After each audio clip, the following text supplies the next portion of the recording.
하나님 말씀 사무엘하 3장 1절에서 5절까지 보겠습니다. 사무엘하 3장 1절에서 5절까지 같이 읽겠습니다. 사울의 집과 다윗의 집 사이에 전쟁이 오래매 다윗은 점점 강하여 가고 사울의 집은 점점 약하여 가니라. 다윗이 헤브론에서 아들들을 낳았으되 맏아들은 암논이라. 이스라엘 여인 아히노암의 소생이요 둘째는 길라압이라. 갈멜 사람 나발의 아내였던 아비가일의 소생이요 셋째는 압살롬이라. 그술왕 달메의 딸 마아가의 아들이요 넷째는 아도니아라. 학깃의 아들이요 다섯째는 스바다랴 아비달의 아들이요 여섯째는 이드르암이라. 다윗의 아내 에글라의 소생이니 이들은 다윗이 헤브론에서 낳은 자들이더라. 아멘.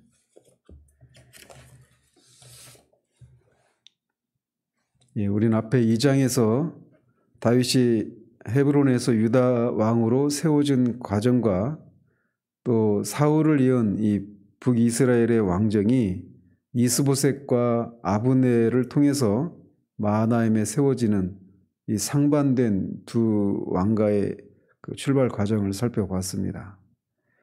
그리고 각각 이 다윗이 왕으로 등극했을 때 이 사울을 장사한 길랏 야베스 사람들을 치하한 장면, 그리고 이에 대조해서 그리고 나서 또 북부 이스라엘의 그 이스라엘 군대와 기브온에서 전투에서 승리한 사건, 이건 다윗 왕가에 대한 어떤 긍정적인 측면을 얘기하고 있는 거죠. 그리고 이에 대비해서 또 그 사울 왕가는 이제 점점 쇠퇴해가는 그런 대조적인 그런 출발을 발견할 수 있었습니다. 그리고 그런 과정에서 이 요압의 이 다윗의 나중에 군대 장관이 되는 요압의 동생인 아사엘이 아브넬에게 죽는 이 사건이 이제 차후에 어떤 결과를 초래하는지를 이제 3장에서 우리가 보게 될 것입니다. 자, 그러면 그런 와중에 이제 오늘 본문인 1절에서 5절에서는 사울 왕가는 점점 쇠퇴하는 반면 다윗 왕가는 점점 강해져 간다라고 하는 이 사실을 이 다윗이 헤브론에서 낳은 이 아들들의 명단을 통해서 그런 어떤 신뢰, 다윗의 왕가가 점점 강해져 가고 있다라고 하는 그런 사실적인 신뢰를 밝히고 있습니다. 즉 여기서 이 본문에서 이 사무엘서 저자가 1절에서 이렇게 사울 왕가는 점점 쇠퇴하고 다윗 왕가는 점점 강해져 갔다라고 하는 것을 이렇게 말한 후에 다윗이 헤브론에서 얻은 이 아들들의 명단을 언급하고 있단 말이죠. 그래서 이런 아들들의 명단이 이 본문 속에서 어떤 의미가 있느냐, 이렇게 유다에서 출발한 다윗 왕가가 계속해서 강해져 갔다라고 하는 그런 신뢰로 제시하고 있다라는 거죠. 이에 비해서 이제 우리가 보겠지만 이 사울 왕가는 이스보셋 말고는 없습니다. 요나단의 아들 이 무비보셋이 나중에 있긴 하지만 그는 장애를 가진 그런 사람이었고, 이 이스보셋이라고 하는 왕이 세워진 마당에 이스보셋에게는 자식도 없고 뒤를 이은 그런 왕자들이 없는 이런 상반된 모습을 통해서 다윗의 가문은 융성해져 가고 사울의 가문은 쇠퇴해 갔다라고 하는 것을 이런 아들의 명단, 그를 이을 그 후계자가 이렇게 많이 있다라고 하는 것과 없는 것을 이렇게 대조하는 것을 통해 보여주고 있다는 거죠. 이런 구도 속에서 이 3장을 봐야 합니다. 그래서 이 다윗과 관련된 것은 다윗의 가문이 점점 강성해져 가고 있는 것을 보여주고 있는 사례로 언급하고 있고, 이 사울 왕가와 관련된 이런 부분은 계속 쇠퇴해 가고 있다라고 하면서 보여주기 위한 신뢰로 제시하고 있는 겁니다. 그런데 한 가지 우리가 주목할 것은 이미 사울은 죽었지 않습니까? 사울은 이미 죽었고 또 그의 아들 이스보셋이 마하나임의 왕으로 있는 상황에서 다윗의 집은 점점 강해져 가고 이스보셋의 집은 점점 쇠퇴해 갔다, 이렇게 말하지 않고 다윗의 집과 사울의 집을 대조하고 있는 겁니다. 사울이 이미 죽었는데도 말이죠. 그리고 또 이스보셋이 이 북이스라엘의 그런 명목상의 통치자로 등극을 하고 있긴 하지만 실제적인 통치자는 아브넬이란 말이에요. 그래서 다윗은 강해지고 아브넬은 약해져 갔다. 이렇게 대조하고 있지 않고 이미 죽은 사울은 점점 쇠퇴해가고 다윗은 점점 강해져 갔다. 이렇게 대조하고 있다는 것이죠. 여기도 어떤 의미가 있는 겁니다. 즉 사무엘서 저자는 이 두 왕가의 대립적인 상황이 단순히 어떤 정치적이고 군사적인 의미만을 갖는 것이 아니라 오히려 여호와 하나님의 언약과 관계된 그런 신학적인 의미를 동반하고 있기 때문에 이미 죽은 사울과 다윗을 이렇게 비교하고 있는 겁니다. 그렇기 때문에 이 장에서 실질적으로 전쟁을 치른 주체들도 다윗이 직접 전쟁한 것도 아니고 다윗의 군장 요압과 이 사울의 군장 아브넬 간의 그런 싸움이었음에도 불구하고 3장을 출발한 1절에서는 하나님으로부터 왕으로 선택받은 다윗의 집과 하나님으로부터 버림받은 사울의 집 이렇게 대조하면서 그 전쟁이 오래도록 있었다 이렇게 시작을 하고 있는 겁니다. 자, 그러면서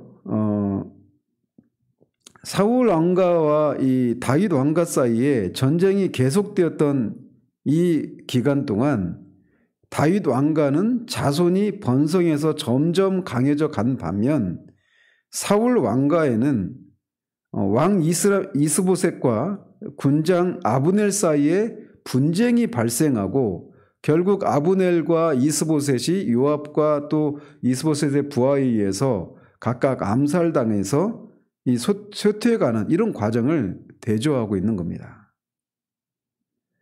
한편 이 사울의 앞에 사무엘상 전체에서는 이 사울의 위협으로 인해서 다윗이 이렇게 기나긴 도피 생활을 10여 년이 넘는 그 도피 생활 기간 동안에 하나님이 다윗을 신정왕국의 왕으로서 이렇게 준비시키는 이런 과정이었다라면 이 사울 왕가와 다윗 왕가 사이에 계속된 이 오랜 전쟁 기간도 다윗의 집을 강하게 하시고 사울의 집을 약화시키려고 하는 그는 하나님의 계속적인 섭리가 진행되었다라고 볼 수가 있습니다. 한편 여기서 사울의 집은 약해져 가고 다윗의 집은 강해져 갔다라고 할 때 그거는 단순히 그 정치적, 경제적, 사회적 그런 이런 신분까지도 다 포함해서 약해지고 강해졌다 이렇게 말을 하고 있는 겁니다. 자, 그러면서 또 그 1절 그 하반절에 보면 앞에서 그 앞에 부분에서는 다윗의 집과 사울의 집 이렇게 이 가문 간의 그런 대조를 시키고 있는데 뒷부분에 보면 다윗은 강해지고 사울의 집은 이렇게 해서 사울의 집과 다윗 이렇게 개인과 집단, 공동체 이렇게 대조를 시키고 있습니다. 그래서 이런 표현을 통해서 결국 그 사울의 집안이 쇠퇴하게 된 이유가 이 다윗의 집안, 즉 다윗을 추종하는 무리의 어떤 혈연적이고 정치적이고 군사적인 영향력 때문에 사울 집은 쇠퇴하고 다윗은 강해진 그런 것이 아니라고 하는 것을 말해주고 있는 겁니다. 이 구절에서는 그게 분명히 드러나지 않지만 뒤에 5장 10절에 보면 만군의 하나님 여호와께서 함께 계시니 다윗이 점점 강성하여 가니라 이렇게 명확하게 진술을 하고 있습니다. 그래서 이 3장 이하에서 발견되는 이런 여러 가지 사례들, 그래서 다윗의 집의 강해진 그런 것을 제시해주고 있는 그런 사례들이나 또는 반대로 사울의 집이 쇠퇴해가고 있는 그런 사례들, 이런 것들의 배후에는 뭐가 있느냐? 만군의 하나님 여호와께서 함께 하시느냐 버리셨느냐 이런 결과 때문에 다윗의 집은 강해지고 사울은 쇠퇴해지고 이런 일이 일어났다라고 하는 것을 우리가 알아야 합니다. 따라서 이제 먼 뒷얘기지만 다윗이 이 말년에 인구 조사를 한 것이 하나님 앞에 죄가 된 것이 바로 이런 이유 때문에 그렇습니다. 다윗이 강해진 것이 군사적인 측면에 있는 것이 아닌데 여호와 하나님께서 그와 함께 하시기 때문인데 그거를 잊고 자신의 군사가 얼마나 많은가 이걸 확인한 것을 통해 자신이 이룬 일들이 그런 군사적인 힘에 있음을 그런 군사를 지휘했던 자신의 전략과 이런 것에 있다라고 하는 것을 드러냈기 때문에 그게 죄가 되었던 것이죠. 자, 이렇게 1절에서는 사울 집은 쇠퇴하고 다윗의 집은 점점 강해져 갔다 이렇게 선언한 후에 2절에서 5절까지에서는 다윗이 헤브론에서 얻은 아들들의 명단 6명을 소개하고 있습니다. 이 문맥 속에서 다윗의 아들의 명단이 소개되고 있는 것은 두 가지 중의적인 의미가 있습니다. 그래서 먼저는 멀게 보면 앞으로 있게 될 다윗의 아들들 사이에 있는 그런 분쟁, 암논과 압살롬, 그리고 또 아도니아, 이 세 아들이 이제 문제적인 그런 왕자들이거든요. 근데 이런 일들이 그들 사이에서 일어날 수밖에 없었던 배경을 제공하기 위해서 이렇게 먼저 그 아들들의 명단을 제공하고 있는 겁니다. 그러니까 어떤 부정적인 다윗의 집안에서 일어나게 될 부정적인 사건의 배경을 제공하고 있다. 이렇게 볼 수가 있는 거죠. 그리고 이 가깝게는 긍정적인 측면에서 보자면 쇠퇴해가고 있는 사울의 집안과는 달리 다윗의 집안은 점점 강해져 갔다라고 하는 이 1절의 이 선언을 어떤 이런 아들들이 점점 많아지는 거. 이 고대 사회에서는 후계자들이 많은 것이 그 집안이 그 왕가가 강해졌다라고 하는 그런 증거로 제시하고는 하지 않았습니까? 그런 신뢰로 제공을 하고 있는 것입니다. 그래서 이 다윗이 헤브론에서 이 7년 반 동안 아들들이 6명이나 아들들이 생겨나서 이 다윗 왕가가 점점 이렇게 강성해져 가고 있는 반면 이 이스보셋, 사울의 뒤를 이은 이스보셋의 이 마하나임 정부에서는 이 아들들이 하나도 없어요. 그래서 사울 집안이 점점 쇠퇴해가고 있는 이런 것을 제시하기 위해서 이렇게 아들들의 명단이 나오고 있다는 거죠. 특히 이 헤브론에서 아들을 낳았다 이렇게 말을 하고 있어요. 근데 헤브론이 앞에 1장에서 살펴봤던 것처럼 2장에서 살펴봤던 것처럼 하나님께서 헤브론으로 올라가라 이렇게 해서 간 것이 헤브론이었고 거기에서 다윗이 유다족 속의 그런 왕이 되지 않습니까? 그래서 이 헤브론에서 낳은 아들은 왕자들이 되는 것이고 다윗의 왕위를 이을 이 후계자들이 되는 거죠. 그 후계자들이 점점 많아지고 있는 그래서 다윗 가문이 강해져 가고 있는 이런 신뢰로 제시하고 있는 거예요. 자, 그러면서 그 아들들의 명단을 좀 간략하게 보면 첫째 아들은 이스라엘 여인 아히노아믹에서 낳은 암논입니다. 나중에 암논은 압살롬의 여동생, 그러니까 이복 여동생이죠. 이복 여동생 다말을 강간하고 압살롬에게 죽습니다. 그리고 둘째는 아비가일에게서 얻은 길라압이었는데 이 길라압이 뒤에 역대상 3장 1절에 보면 다니엘이라고 이렇게 나옵니다. 아마도 학자들은 이 길라압이 아버지와 같은 그러니까 아버지를 닮은 이런 의미가 있는 이름이거든요. 근데 이제 이 아비가일이 나발의 아내였던 여인이었기 때문에 그 다윗과 아비가일 사이에서 낳은 이 원래 이름은 다니엘이었을 것인데 이 나발의 아들이다 이런 어떤 조롱을 받았을 것으로 추정을 합니다. 그래서 다윗이 이 자신의 아들이라고 하는 것을 말해주기 위해서 아버지를 닮은 이라고 하는 길라압이라고 하는 이름을 지어줬을 것이다 이렇게 추정을 하는데 굉장히 설득력이 있는 추정 같아요. 그런데 이 길라압이라고 하는 이름은 여기서만 이렇게 등장하고 역대상 한 번 등장하고 나서는 나오지 않습니다. 뒤에 이제 암논이나 압살롬이나 또 이 솔로몬 대신에 자신이 이제 왕위가 되려고 했던 넷째 아들 아도니아도 왕이 되려고 하지 않습니까? 근데 둘째 아들인 길랍이 이런 왕이 계승과 관련해서 한 번도 등장하지 않는 것으로 봐서는 그가 일찍 죽었던 것으로 추정을 합니다. 그리고 셋째 아들은 그술왕 달메의 딸 마아가의 아들인 압살롬입니다. 그술은 이 길르앗 근처에 있습니다. 그러니까 길르앗에 마하나임 정부가 세워져 있지 않습니까? 그러니까 그것을 견제하기 위해서 그 근처에 있는 독립국가였던 그술왕 달메와 정략적으로 결혼을 했던 것으로 보여집니다.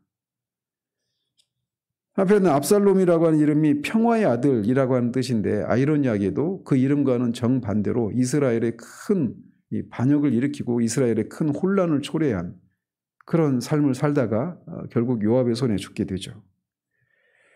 넷째는 학깃의 아들 아도니아인데 그는 이제 장차 그 형들이 모두 죽자, 세 형이 다 죽자 스스로 왕이 되려고 했다가 솔로몬에게 죽고 말죠.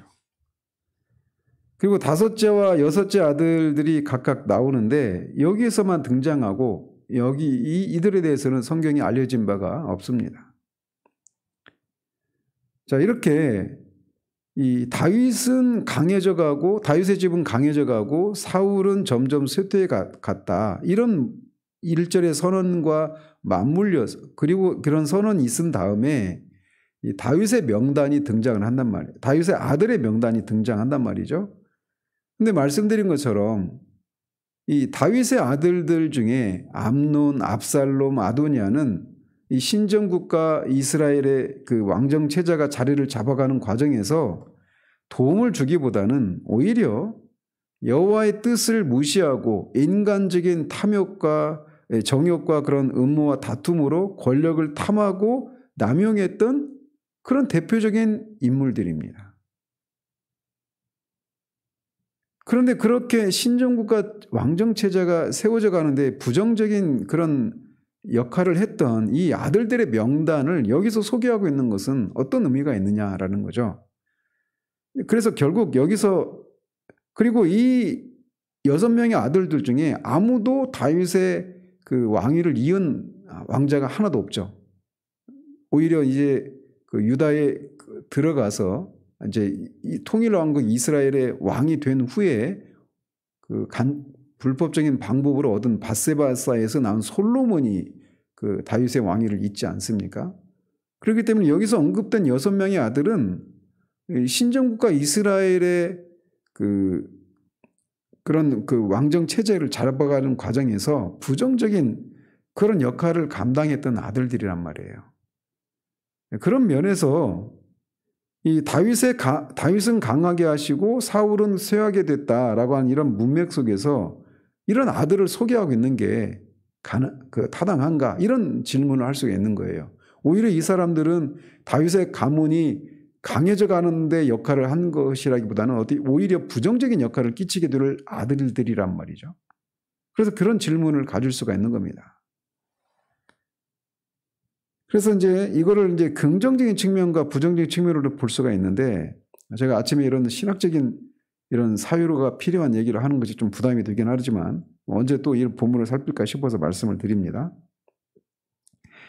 그래서 우리는 다윗이 사울의 집과 대조적으로 강해져 갔다라고 하는 긍정적인 의미가 있는 즉 아들들의 명단이 사울의 집은 후계자가 없고 오히려 갈등이 일으켜지는 그래서 결국은 암살을 당해서 사울의 가문이 쇠퇴해 갔다라고 하는 신뢰를 보여주고 있고 다윗의 가문이 강성해졌다라고 하는 증거는 그런 신뢰로 아들들이 많아지는 이런 것을 보여주고 있단 말이에요. 근데 이게 이 다윗 왕가가 끝까지 강해지는 그때까지도 이게 긍정적인 그런 의미가 있느냐? 그건 아니라는 겁니다. 그럼 언제까지 이 아들들의 명단이 다윗의 가문이 강성해져 갔다라고 하는 그런 신뢰로서의 역할을 감당하느냐? 사울 가문이 이스보셋이 죽고 결국은 이 사울 가문 이스라엘이 다윗이 통일왕국의 왕이 될 그 시점까지만 긍정적인 그런 역할을 한다. 이렇게 우리가 이해를 해야 됩니다. 무슨 말씀인지 아시겠죠? 제가 이 앞에 있으면 좀 이렇게 표정을 보고 이렇게 이해를 했는지 좀 알 수 있겠는데 이게 조금 아침에 좀 복잡합니다. 복잡한 내용을 다루고 있어서 좀 부담이 들긴 하는데 다시 한번 말씀을 드리면 이 인물들, 아들들이 아무도 뒤에 실제 왕위를 이은 왕자가 하나도 없어요. 그리고 오히려 다윗 왕가가 신정국가 이 이스라엘의 왕가에 있어서 부정적인 역할을 하는 아들들이 대부분이란 말이에요. 그런데 그런 아들들의 명단이 다윗의 집안은 강해져 가고 사울의 집안은 쇠퇴해 갔다라고 하는 이런 것을 증거하는 어떤 신뢰로서의 역할이 어느 때까지 그런 역할을 했다라고 봐야 되느냐라는 거예요. 왜냐하면 끝까지 그렇게 말할 수는 없기 때문에 그들이 부정적인 역할을 하는 인물들이지 않습니까? 그래서 어떤 시기로 한정을 해야 된다는 겁니다. 그러면 그 시기는 언제냐? 이스보셋이 결국 죽고 그 사울 가문이 이제 완전히 끝나는 거기까지만, 그때까지만 다윗이 강해져 갔다가는 신뢰로서의 역할, 긍정적인 역할을 했다. 이렇게 봐야 한다는 거죠. 또 한편 우리가 알다시피 하나님이 이 결혼제도에 대해서 하나님이 주신 것은 일부 일처제입니다. 그런데 보시다시피 다윗은 벌써 6명의 아내에게서 이 아들들을 낳는단 말이에요. 정략 결혼도 하고 말이죠. 솔로몬도 나중에 그것에 대해서 뒤에 다른 성경들에서 솔로몬이 이방에 있는 열방에 있는 그런 많은 아내들을 얻은 것에 대해서 부정적으로 평가하지 않습니까? 다윗 역시 이 부분에 있어서 부정적인 평가를 내릴 수밖에 없습니다. 그런데 다윗 왕조가 강성해졌다라고 하는 그런 신뢰로서 아들들이 이렇게 여러 명의 아내들에게서 아들들을 낳은 것을 제시하고 있단 말이에요. 한편에서는 일부 일처제가 옳은 것이고 일부 다처제는 하나님이 금지하시고 계신 것이다. 이렇게 말을 하면서도 또 이게 다윗 왕조가 강해져 갔다는 그런 가시적인 증거로서 제시되고 있단 말이에요. 굉장히 모순적으로 보이죠. 이거를 우리가 어떻게 이해해 두는가? 그리고 우리의 신앙 가운데 이런 것들이 무엇을 교훈해 주는가? 이걸 잠깐 말씀을 드리고 말씀 맺도록 합니다. 그래서 하나님께서 이 다윗 왕조를 거듭 말씀드린 것처럼 이 아들들의 명단이 일부 다처제로 인해서 생겨난 아들들 아닙니까? 근데 이거를 하나님이 다윗 왕조를 끝까지 강하게 하셨다라고 하는 증거로서의 역할로 이렇게 볼 수는 없다라는 거예요. 사무엘서 전체 맥락에서 보면 하나님은 인간적인 방법으로 동원된 그런 권력 기반을 오히려 모두 폐하시는 방법으로 이 다윗 왕조를 강성하게 만드신 사실을 발견하게 됩니다. 즉 사울 왕조가 그런 대표적인 신뢰 아닙니까? 그래서 사울 왕조가 무너진 상황을 생각하면 이걸 우리가 쉽게 이해할 수 있어요. 사울 왕조의 마지막 왕인 이스보셋은 다윗과 달리 기름 부음도 없었고 또 이 아브넬에 의해서 바지 왕으로 그렇게 세워졌을 뿐입니다. 인간적인 방법에 의해서 세워진 것이에요. 그런데 결국은 그것도 이제 아브넬이 이스보셋을 배반하고 이스보셋이 신하들에 의해서 암살을 당하는 것을 통해서 그렇게 인간적인 방법으로 일어난 그 왕조가 무너지게 된단 말이죠. 그래서 인간적인 방법으로 세워진 권력은 인간적인 방법으로 폐해진다. 이런 원리는 다윗의 왕조에도 그대로 적용이 됩니다. 그래서 이 사람들 중에, 이 왕자들 중에 인간적인 방법으로 스스로 왕이 되려고 했던 이 사람들은 다 폐위되고 말아요. 실제로 왕이 되지 못하죠. 그래서 이런 원리는 다윗 왕조에도 여전히 적용되는 거예요. 인간적인 방법으로 세워진 왕조는 인간적인 방법으로 폐해진다. 그래서 이 단락, 즉 다윗 왕조가 강성해지고 사울 왕조는 약화되는 배경과 원인을 보여주는 그런 긍정적인 의미가 있는가 하면 이 아들의 명단이 또 동시에 사울 왕조가 완전히 사라진 시점 그 이후부터는 이런 가계가 이 다윗의 이 아들들의 명단이 다윗 왕조를 약화시키는 원인이 되었다라고 하는 이중적인 의미가 있다라는 거예요. 이 아들의 명단이. 따라서 우리는 이것을 통해서 뭘 교훈받을 수 있느냐?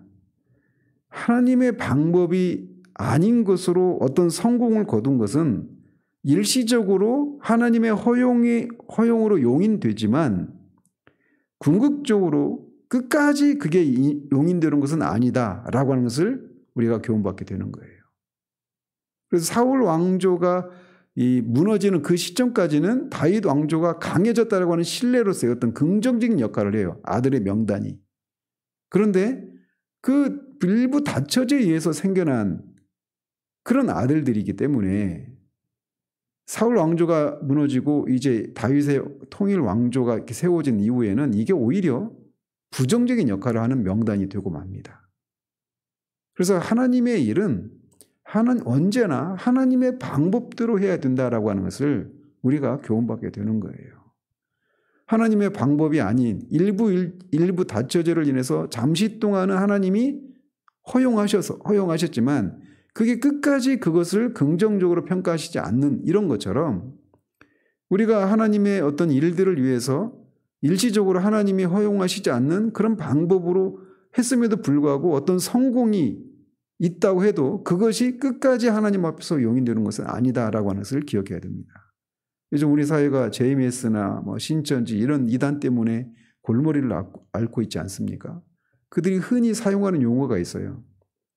하나님의 모사 또는 모략 이런 단어를 쓰는데 이게 뭐냐면 이 전도를 위해서 그들의 그 전도를 위해서 거짓말을 하는 것은 용인이 된다.